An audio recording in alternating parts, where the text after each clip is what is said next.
Vamos a conversar sobre la coyuntura actual con Fernando Morra. Él es economista. Bueno, mencionaba yo recién al inicio cuál va a ser, en definitiva, este plan de estabilización con dos modelos bien distintos, Fernando. Incluso ya lo conversamos con vos varias veces, ¿no? En cuanto a política económica. ¿Qué tal? Buen día, Rocío, Mariano.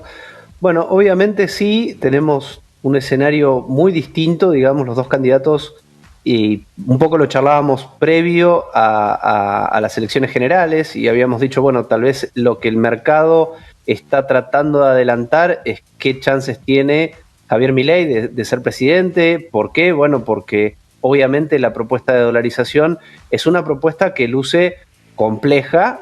Hasta ahora el candidato no se ha desdicho, digamos, no propone de cualquier forma avanzar hacia eso.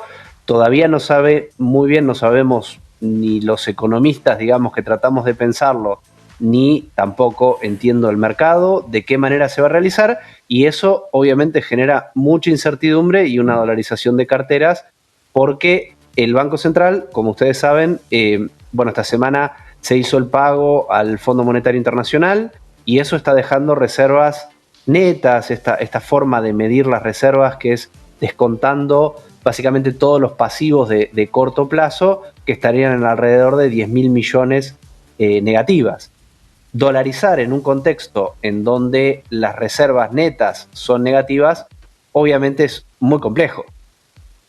Sí, tal cual, donde tenés ahora, para meternos por ahí ahora en la coyuntura del día a día, tenés en los próximos días nuevo pago para hacer al fondo y no tenés mucha más plata que te entre pese a este dólar 70-30. Exactamente, el dólar 70-30 sirvió de alguna manera también, y Mariano estaba escuchándote recién antes de entrar a la entrevista, que decías, bueno, venía calmo el mercado de los dólares financieros. Obviamente la medida de permitirle a las empresas ingresar por el CCL, de alguna manera lo que genera es un volumen de oferta en ese mercado que le permite al Banco Central retirarse de las intervenciones propias y generar más oferta para calmar de alguna manera la demanda. Ahora, obviamente, eso tiene otro costado, digamos, que es el Banco Central le cuesta un poco más acumular reservas porque está resignando una parte de la liquidación que tendría que ocurrir en el mercado oficial. Y creo que un poquitito pensando hacia adelante, este va a ser el principal factor de discusión o uno de los principales factores de discusión, pensando en cómo vas a ordenar. Yo creo que de alguna manera, y escuchamos esta semana, por ejemplo, a algunos economistas más cercanos a las ideas de Javier Milei, como Carlos Rodríguez o inclusive el mismo Domingo Cavallo, que lo que están diciendo es, bueno, es muy difícil o muy complejo o va a generar mucho desorden ir hacia una dolarización de manera digamos, de shock. Lo que debería observarse es algún paso intermedio en donde uno trata de ordenar el mercado de cambios de manera tal de que haya un dólar financiero y un dólar comercial para tratar de que dentro de las posibilidades el dólar financiero, en un contexto en donde un programa económico consigue cierta noción de tratar de reducir la incertidumbre de hacia dónde va a ir la economía, en ese caso, bueno, el dólar financiero podría empezar a bajar y eso permitiría que la unificación en el momento que ocurra se haga con un nivel de tipo de cambio un poquitito más bajo. Es decir, para tratar de explicarlo de una manera, la idea sería no tratar de que el dólar oficial vaya a replicar el dólar financiero, sino de calmar el dólar financiero de alguna manera o los dólares financieros para que en el proceso de unificación la aceleración de la tasa de inflación no desordene el resto del programa económico. Claro, ¿y el crawling peg lo vas a empezar el día 15 o vas a esperar al día 21 después del balotaje para empezarlo? Y ¿cómo lo vas a empezar también, no? ¿Lo vas a empezar a un promedio del 0,5 diario para que te dé un 10 mensual a tono con la inflación? ¿O vas a empezar rápido de un 5 primero, no? Bueno, esa es una Gran pregunta. Lo que estamos viendo es que hasta ahora el gobierno se metió en una situación en donde al fijar el tipo de cambio le está quitando presión a la inflación. Es muy probable que veamos una pequeña desaceleración, no sabemos si va a ser 2 dígitos, 1 dígito, pero va a estar en el entorno del 10%, que es menos que los meses anteriores. ¿Ayudado por qué? Bueno, ayudado porque de alguna manera pisaste el tipo de cambio y eso te acompaña a quitar presiones sobre alimentos, sobre todo el resto de los bienes exportables. Ahora, el problema es que el tipo de cambio se está apreciando, es decir, tenemos un dólar hoy que es más bajo que el que teníamos previo a la devaluación en términos reales comparado con los precios.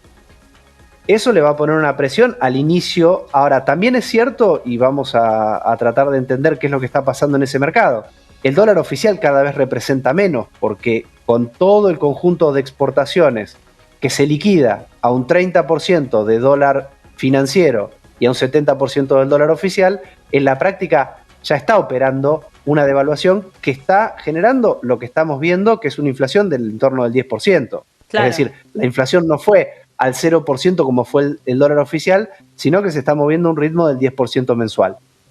Si yo tuviera que tratar de adivinar el futuro, de nuevo, uno no lo sabe, pero pensando en esta salida, uno está imaginando que el gobierno, sea quien sea, y creo que aquí va a ser muy difícil que apenas termine el proceso electoral o a partir del 10 de diciembre Milei diga vamos a dolarizar, va a ser muy complicado. ¿Por qué? Porque se espera, antes de eso siempre se requieren dólares y esos dólares deberían venir de financiamiento externo y ese financiamiento externo solamente se consigue si hay un programa fiscal, un programa cambiario, etcétera, etcétera, y eso va a tardar tiempo.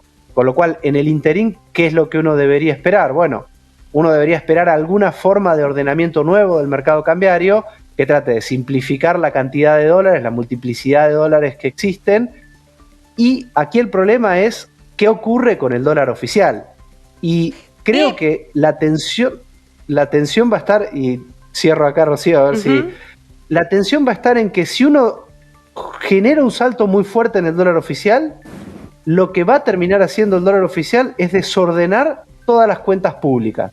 Es decir, el programa fiscal que uno puede presentar se va a desordenar fuertemente si el dólar oficial pega un salto muy fuerte, y si el programa fiscal se desarma, no hay financiamiento, y si no hay financiamiento, cualquier programa de estabilización empieza a fallar. Claro, es muy complejo. Pensaba en lo que no debería hacer, en este caso, el gobierno nacional para que pase lo que sucedió eventualmente en la última devaluación, ¿no? Que se trasladó directamente a precios, a inflación y que además, digo, el sostenimiento, ¿no?, de la brecha fue prácticamente similar, ¿no? Depende con el tipo de cambio que lo compares en el momento y demás, pero no se terminó logrando el objetivo de achicar esa brecha y sí, además, toda la complejidad que trajo para la inflación.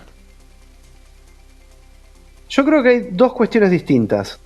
Una es no hacer nada y mantener las cosas como están no va a poder ocurrir. ¿Por qué? Bueno, porque el Banco Central va a necesitar de esa liquidación de dólares y esa liquidación de dólares va a venir si el tipo de cambio es de alguna manera un poco más tentador. Ahora, hay un problema que es tampoco puede haber mucha liquidación porque entramos en una etapa en donde los stocks, que es nuestra gran fuente de liquidación, los stocks agrícolas, no van a aparecer hasta por lo menos principios de enero. De cualquier manera, no hacer nada pareciera que va a ser muy complejo, o sea, es decir, vamos a tener que ver algo. Mi impresión es, de nuevo, lo que vamos a ver es, va a depender, y ahí sí, de nuevo, la última experiencia es muy importante para tratar de entender qué cosas no hacer, de evaluar y no cambiar o no mostrar un cambio de diseño del programa económico. Es muy complicado. ¿Por qué? Bueno, porque básicamente esa devaluación se traslada muy rápidamente a precios. Si todo el sector privado, es decir, todos los que tomamos decisiones, vemos que básicamente no hay cambios en el programa económico, en materia fiscal, en materia de ordenamiento cambiario, en materia de qué es lo que va a hacer con el sector externo, va a ser muy difícil que la devaluación no se traslade a precios. Entonces, tiene que haber un ordenamiento cambiario que posiblemente venga con un mayor deslizamiento cambiario, pero también un mayor nivel del tipo de cambio, pero tiene que haber otros anuncios en materia fiscal y en materia de manejo del esquema cambiario. No puede mantenerse este esquema de tantos tipos de cambio distintos para distintas actividades. Creo que vamos a ver algún ordenamiento en materia cambiaria con menor cantidad de tipos de cambio, y también vamos a ver un anuncio que creo que va a ser uno de los pilares de la política económica en materia de cuál va a ser el programa fiscal para el año próximo, es decir, cuánto va a ser el déficit, porque eso tiene repercusiones sobre el mercado de los títulos públicos y también sobre el financiamiento o la emisión monetaria que hace el Banco Central. Entonces, programa fiscal y algún ordenamiento cambiario es lo primero que yo me imagino que vamos a ver. Creo que se va a intentar al principio no dar un salto muy fuerte del tipo de cambio porque, de nuevo, hay que generar condiciones para que eso no se traslade a precio. Y hay mucho agotamiento, ¿no?, por parte de los sectores más vulnerables en relación a la economía diaria, en definitiva. Ya lo había mencionado Sergio Massa, la intención de que el año que viene se vaya hacia un superávit fiscal. Habrá que ver, digo, en la práctica lo que termina sucediendo con las políticas económicas que logren acompañar eso, ¿no? Sí, hasta el momento el presupuesto que se presentó, más allá de que no fue tratado todavía, mantiene las pautas del programa del programa del fondo. Es decir, se presentó un presupuesto que tiene para este año un déficit de 2,4, es decir, de alguna manera el Ministerio de Economía ya nos está anunciando de que le iba a resultar muy complejo cumplir las metas de este año. No las está cumpliendo, pero está bastante cerca para un año muy difícil desde el punto de vista fiscal. Y el año próximo tiene un déficit de 0,9, que es básicamente lo que estaba dentro del programa con el fondo. Es decir, lo que hasta ahora presentó el Ministerio de Economía es un presupuesto con un déficit de 0,9. Presentó una tabla anexa con gastos tributarios, es decir, todo aquello que genera exenciones del IVA, el régimen de Tierra del Fuego. Ahora, esas cosas son muy difíciles de modificar, requieren mucho consenso político, con lo cual, por ahora, el escenario base es el del programa con el fondo, es decir, un déficit de 0,9. Creo que en algún momento, creo que después de las elecciones, cualquiera de los dos candidatos va a tratar de mostrarse mucho más fuerte, es decir, mucho más duro en materia fiscal, y va a tratar de presentar un presupuesto con un déficit más reducido que el que estaba dentro del programa con el fondo. Te agradecemos mucho el contacto, Fernando, como siempre. Muchas gracias. No, gracias a ustedes. Fernando Morra, economista, con un análisis en definitiva de lo que se vendrá en materia económica. Mencionábamos hace un ratito lo de las encuestas. Hay muchas que posicionan hoy en día varias a Javier Milei por encima, ¿no?, de Sergio Massa. Sabemos que igual los pronósticos fallaron absolutamente con lo que sucedió en la primera vuelta electoral, claro, en las elecciones generales el 23 de octubre, que en definitiva lo daban como ganador a Javier Milei y no creció demasiado su piso de votos, ¿no? Incluso. Y fallaron también en las PASO, claro, donde... por eso. Son como el medio que las desestimamos, pero sí... Fallaron todo. O fíjate lo que te dan las encuestas, que seguramente va a pasar todo lo contrario, ¿no? Claro. Uno podría llegar a decir, un Sergio Massa que había adelantado esta semana que va a ir, en caso de ser electo presidente, hacia una simplificación cambiaria. Seguramente apuntará, todos creen, a un dólar comercial por un lado y otro financiero, este desdoblamiento cambiario. En un ratito vamos a repasar, hablando de dólar, lo que está pasando con el blue. Ya volvemos.